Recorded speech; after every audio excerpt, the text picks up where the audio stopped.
अरे काहे के जो काहे पगारा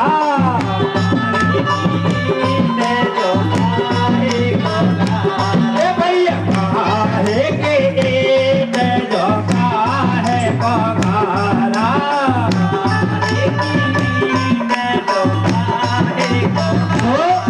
अरे कौन पान छीरे जावे बोलन हारा सोना नार ज्ञानी रे मारे नैया काया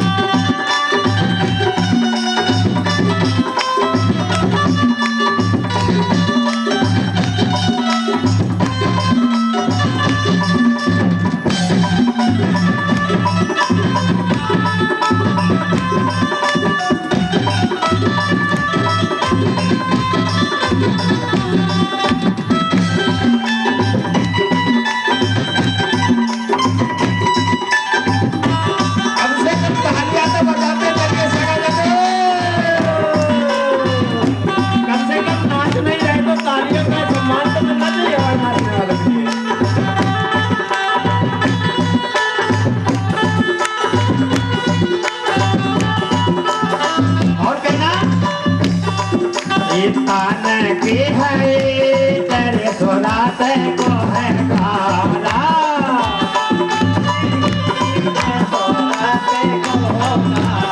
भैया तान की है तेरे सोनात को है गाना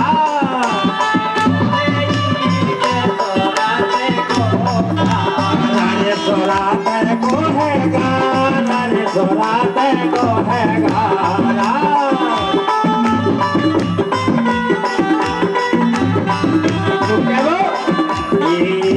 मान पान छीरे जावे बोलन हारा सुन लो नार ज्ञानी रे हमारे नैया काया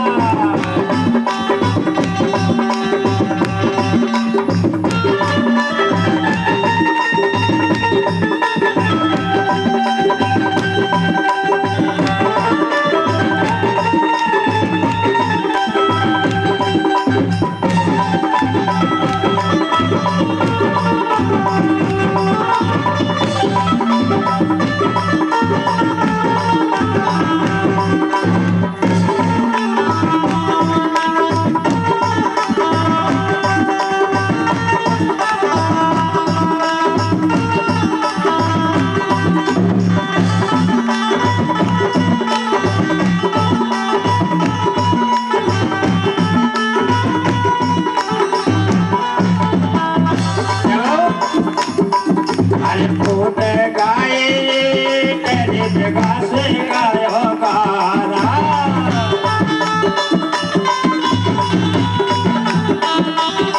भैया फूट गाए तेरे जगह से गायो गाना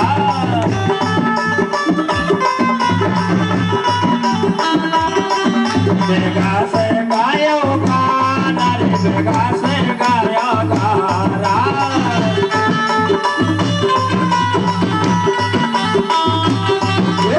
घोड़े गाया पाने पंछी बोलन हारा सुन लो नार ज्ञानी रे हमारे नैया काया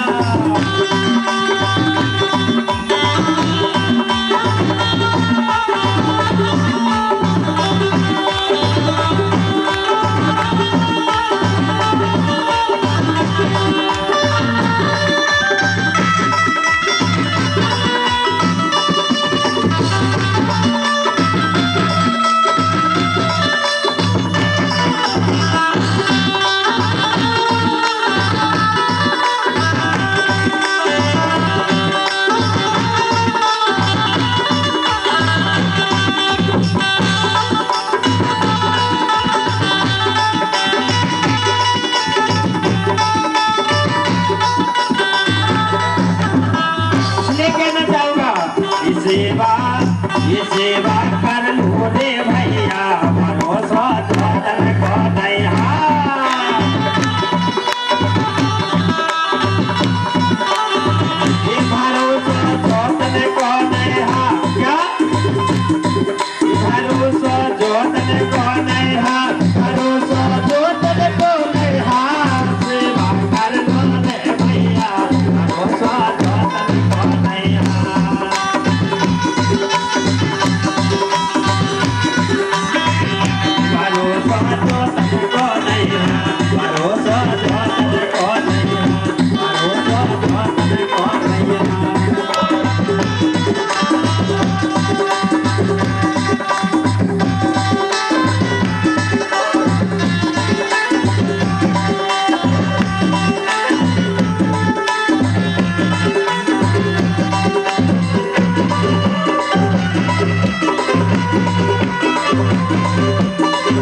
पेंता सजोर पेंता मात्रो पेत्रो शक्तिना।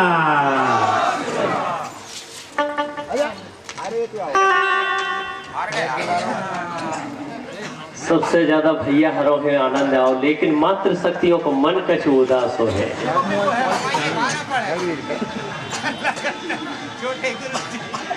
देखो छोटे गुरु जी गा दिए तो फिर भैया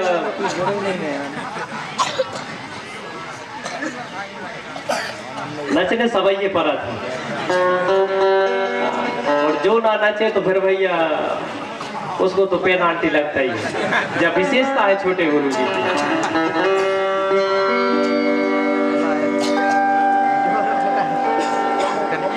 चलिए छोटे गुरुजी से भी हम सुनेंगे, लेकिन इसके पहले हम पुनः उसी कड़ी पर हम आपको ले चलेंगे कि उसे अमरकोट की पावन भुइया जब जलमग्न से जब ऊपर आती है और उस शून्य रूपी दुनिया में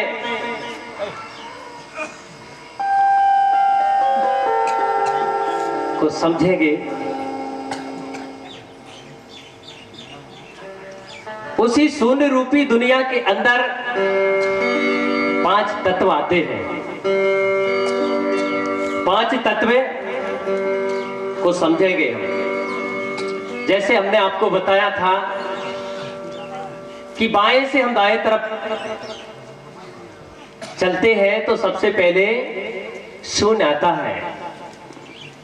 तो सबसे पहले शून्य, ये धरा धरती दाई शून्य की तरह है, गोल है और उसमें कुछ नहीं था। फिर इसके अंदर 5 तत्व आए। 5 तत्व ऐसा विद्वानों का मत है। ये नारंगी पृथ्वी, नारंगी के समान गोल पृथ्वी में पाए जाने फल वो भी गोल होते हैं। उनका जो बीज होता है गोल होता है। इसी प्रकार चाहे कोई जीव के अंडे हो वो भी गोल रहते हैं। लंबाकार माने लंबे होते हुए फिर भी वो गोल होते हैं, अंडे की तरह। ये प्रकृति में इसमें हमें प्रमाण मिलता है, ये दुनिया गोल है। उसके अंदर जो वनस्पति है, पेड़ पौधे हैं या जीव जंतुओं के जो अंडे हैं वो भी गोल होते हैं। मुर्गी का अंडा लंबा सा होता है पर गोल होता है। इसी प्रकार अनाज का जो भी वनस्पति का बीज होता है वो गोला होता है। समझना भैया, जैसे आकाश के पानी की जो बूंद अगर गिरती वो भी गोल होती है। इस प्रकार से हवा, सभी ग्रह उपग्रह, चंद्रमा, सूर्य सभी गोल होते। सूर्य भी हमें गोल दिखाई पड़ता है, चंद्रमा भी गोल दिखाई पड़ता है। सभी का दर्शन गोल है। ये बहुत मार्मिक चर्चा है, ये कहानी नहीं है, ये वास्तविकता है। ये गोल है, अर्थात शून्य रूपी संसार में जो जीवन होता है, मरण होता है, वो शून्य रूपी होता है। अब समझना है आप लोग। कोया पुनः अर्थात प्रकृति का शुभ अंक, जैसे 750 ये शुभ अंक है। हिंदू धर्म का 108 है, मुस्लिम समाज का 786 है। हर धर्म का शुभ अंक अलग अलग होता है। हिंदू धर्म श्री श्री 1008 108 लिखते हैं, उनका शुभ अंक है। मुस्लिम समाज में 786, तो आपका शुभ अंक 750 है। अब वो 750 को हम पढ़ते हैं इकाई, दहाई, सैकड़ा। तो इकाई में जब वो शून्य में 5 तत्व आते हैं तो 5 तत्व धरती, जल, अग्नि, वायु और आकाश। ये 5 तत्व आते हैं। उन 5 तत्वों की भांति जैसे गंड जीव का निर्माण होता है, जीव का कोई निर्माण होता है, अपने से लगा लीजिएगा, अगर अपना भी मानव शरीर का निर्माण अगर होता है, शरीर बनता है, तो शरीर अकेला नहीं बन सकता है। इसमें भी 5 तत्व का मंथन चाहिए, 5 तत्व का, और 5 तत्वों के मंथन से जैसे पृथ्वी माटी तत्व पाया जाता है, पृथ्वी माटी तत्व पाया जाता है, ठीक उसी प्रकार मानव तन में अर्थात मनुष्य का जो शरीर होता है, उस शरीर में भी 5 प्रकार की माटी विद्वान है। जैसे शरीर का ये बाल, कहीं भी बाल हो, हाथ में, पैर में, सिर में ये बाल, हाथ में नाखून, और शरीर का ये चमड़ी और मांस, और मांस के अंदर जो हड्डी, ये 5 चीजों से ये ढांचला बनता है। इसी प्रकार गुणवाना भूभाग के गंड जीवों का अंतन संस्कार भी 5 क्रिया से संपन्न होता है। जैसे दुनिया में सबसे पहले 5 तत्व आए और 5 तत्वों के बाद 5 तत्वों से मानव शरीर की रचना हुई, मानव शरीर का निर्माण हुआ, उसी प्रकार से उस मानव शरीर के जन्म में भी 5 प्रकार का संस्कार होता है, 5 प्रकार की क्रिया होती है, 5 प्रकार की माटी भी होती है। अर्थात गुणवाना भूभाग के गंडजीवों का अंत संस्कार और मृत संस्कार का दर्शन भी 5 प्रकार से होता है। मिट्टी, शरीर माटी, ये शरीर मिट्टी का है। हम लोग गीतों की बेला से सुनते भी हैं, मिट्टी उड़ाना मिट्टी बिछोना मिट्टी में मिल जाना, कहते हैं हमारे सियान लोग। तो पहला मिट्टी मेदोल माटी, मेदोल माटी भाषा गोंडी है, जिसको शरीर माटी कहा जाएगा। नरा माटी आने सोन मिट्टी, समझेंगे सोन माटी का मतलब क्या होता है। फिर मंडविंग माटी, तोड़ी से आना और पेन भी ना आने, पहला हिंदी में शरीर माटी, दूसरा नरा माटी, तीसरा मांगर माटी, चौथा मुख माटी और 5वां चबूतरा माटी। ये 5 प्रकार का मिट्टी संस्कार इस अंडेकार दुनिया के अंदर मानव जीव के लिए होता है। गुणवाना भूभाग के गंड जीवों का दर्शन माता पिता की क्रिया प्रक्रिया से मां के उदर से पिंड का निर्माण होता है, उसे मेदोल माटी कहते हैं। हम पहले चर्चा कर चुके कि मैया पिता शक्ति सत्य उत्तेजित करता है और गांगरा उत्तेजित होकर के उस सत्य को अपने उदर में रखती है, उस पानी को उदर में रखती है, और वह पानी 3 महीने में पिंड हो जाता है और माता को पता चल जाता है कि मेरे उदर में कोई वजन हो गया। तो इस दुनिया के अंदर अगर कोई जन्म कुंडली बनाने वाला है तो वो हमारी माँ है। ताली बजाना है। किसी को पता कि बच्चे का जन्म कब होता है? आज भारत भैया के अंदर लोग जन्म कुंडली बना रहे हैं, लेकिन वो स्पेशल जन्म अगर बताने वाली अगर कोई माँ है, कोई विद्वान है, तो वो ये माता है। इनको मालूम पड़ जाता है उस समय कि हमारे कुख में अब वजन आ चुका है। और मैं अगर गलत कह रहा हूं तो इन माताओं से पूछ सकते हैं, इनको पता हो जाता है। वो है जन्म। जब पानी से पिंड तैयार होता है 3 महीने के अंदर, वही जन्म माना जाता है। ये तो पूरे 9 महीने में वो संसार में आता, उसको हम जन्म मानते हैं। इसी प्रकार से सगाजनों, तो उस पिंड का निर्माण होता है, उसे हम मेदोल माटी कहते हैं। मेदोल माटी आने शरीर माटी, शरीर की रचना हो रही है, शरीर का निर्माण हो रहा है, शरीर का आविष्कार हो रहा है। ध्यान से समझना। इस प्रकार से मेदोल माटी अर्थात शरीर का निर्माण माना गया है। इसके बाद में 9 माह 10 दिन के बाद जीव का जन्म होता है। इसके बाद 9 माह 10 दिन के बाद जन्म होता है। तब नरा अर्थात सोन माटी का दस्तूर किया जाता है। जब जना होता है, जन्म होता है, तो उसके नाभि में नरा लगा होता है। उस नरा को मेदोल माटी कहा जाता है। मेदोल माटी मतलब उसको गड्ढा करके गड़ाया जाता है। उसमें आप शामिल नहीं रहते, रहते भैया नरा गड़ाने, कोई नहीं रहता। रहता हो तो कोई बताओ। नरा अकेला मां गड़ाती है, इसलिए जब कोई पितृशक्ति मर जाता है, इस संसार से चला जाता है, तब नारियां उसमें शामिल नहीं रहती, नहीं रहती ना भैया। और जब नरा गड़ाती है वो मां, तब आप उसमें शामिल नहीं रहते हैं। इसी प्रकार वो अर्थी में नारियां नहीं जाती है, कोई मुर्दा के साथ नहीं जाती। तो जब वो संस्कार ये मात्र शक्ति करती है, तब आप उसमें नहीं जाते हैं, वो करती है। इसलिए संसार में कभी किसी महिला को उस शमशान में जाते नहीं देखा होगा, उस अर्थी को ले जाते नहीं देखा होगा,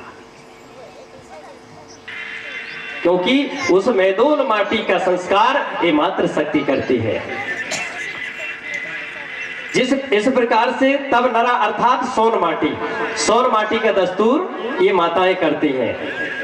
घर में जिस भाग में मातृ शक्ति बच्चे को जन्म देती है, जहां मैया ये बच्चे को जन्म देती है, वहां पर धरती दाई में नरा को गड़ाया जाता है और सृष्टि क्रिया का दस्तूर किया जाता है। इसके बाद बेटा बेटी बड़े होने पर जब विवाह योग्य हो जाते हैं, तब हमको मडविंग संस्कार किया जाता है।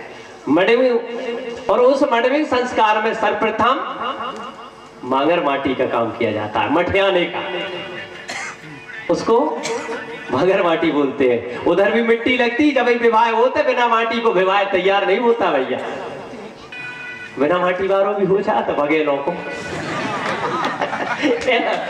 पर हमारी घोड़ी को या पुनः संस्कार के अनुसार बिना मांगर माटी के कार्य संपन्न नहीं होता है, उसको मांगर माटी बोला जाता है। इस प्रकार से जिसे हम विवाह संस्कार के मडविक संस्कार भी कहते हैं, तब मांगर माटी का दस्तूर, मठियाना का दस्तूर किया जाता है। गंड जीव मर जाने के बाद फिर तोड़ी सियाना आने मिट्टी संस्कार करते हैं, उसे धरती दाई की गोद में गड्ढा खोद करके उसको दफन करते हैं। ये दफन करने की व्यवस्था है, जलाने की व्यवस्था हमारी नहीं है, हमारी दफनाने की व्यवस्था है, जलाने की व्यवस्था नहीं है। लेकिन आज उल्टी किताब पढ़ रहे हैं कि हम लोग जलाने की व्यवस्था में जुड़ गए। ये व्यवस्था हमारी नहीं थी। वो भी तोड़ी सियाना आने, तोड़ी आने मिट्टी होता है, उसको मुख माटी दिया करते थे। जब इस गुणवाना भूभाग पर जब आर विदेशी लोगों का आगमन हुआ और हमारे गुणवाना के लोग, पटेल पटवारी मुकद्दम लोगों ने उनके लिए रहने के लिए जगह दे दी, पनाह दे दी कि भैया ठीक है, हमारे बाड़े में थोड़ी जगह है, आप कुटिया बनाकर रह लीजिए।